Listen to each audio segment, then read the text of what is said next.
Welcome to ECN Trade Daily Video.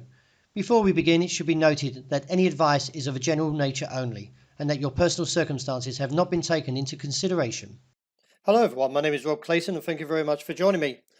The Australian dollar's search for momentum remains a struggle for the bulls after the bearish sentiment returned yesterday and viewed the pair slipping down to a low of 68.38, right where the trigger level is at 68.35.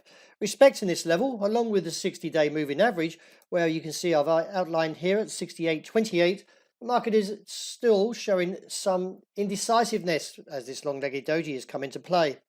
Nevertheless, I do expect to see further weakness coming in and viewing a target of 67.55 if we see a breach today at 68.35. Still to come is the Australian November employment figures.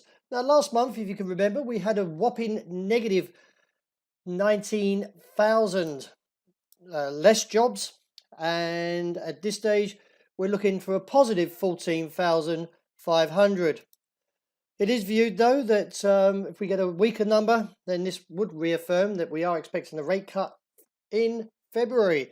After the dovish minutes on Tuesday the RBA has left the door open for another interest rate cut in the second month of next year. So let's see how the market plays. Any rally should foul. I am looking for the euro to possibly break down lower now after the rejection again from the top side near that 112 level. Looks towards the support at 110.90. Now a break beneath there would give further scope to the downside, and then furthermore set up the outlook for 109.50.70. Any advances should still foul, as I mentioned, towards the top side. Talking of the top side, the dollar yen has still failed to break above the 109.70 level. Now it is assessed that from the current pattern could see further weakness and therefore see a move towards 108.75 with the objective still seen at 108.20. The pound has slipped further and now closer to seeing the next support level breaking of 130.60.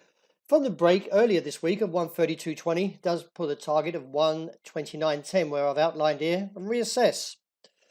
The gold, another day, as we would call it, groundhog, and still lacking to break the level of 82, although I do expect to see further risk coming from this day in terms of the possible announcement of President Trump's impeachment vote from the House of Representatives today, which should be out very soon. If we do get a break of 82, then this would see a move up to 1,490 to 1,500 figure 15. Dips are likely to be shallow. I am now neutral for oil as we reach the target overnight of $61 a barrel, but to allow some judgment of error, we could see a stretch or an extension, that is, to 63.45.60. Any pullback finds the support at this stage at $58 a barrel. So that wraps up for today. Thank you very much for joining me, and as always, look out for the intraday report. I hope you enjoy the great start to this new day.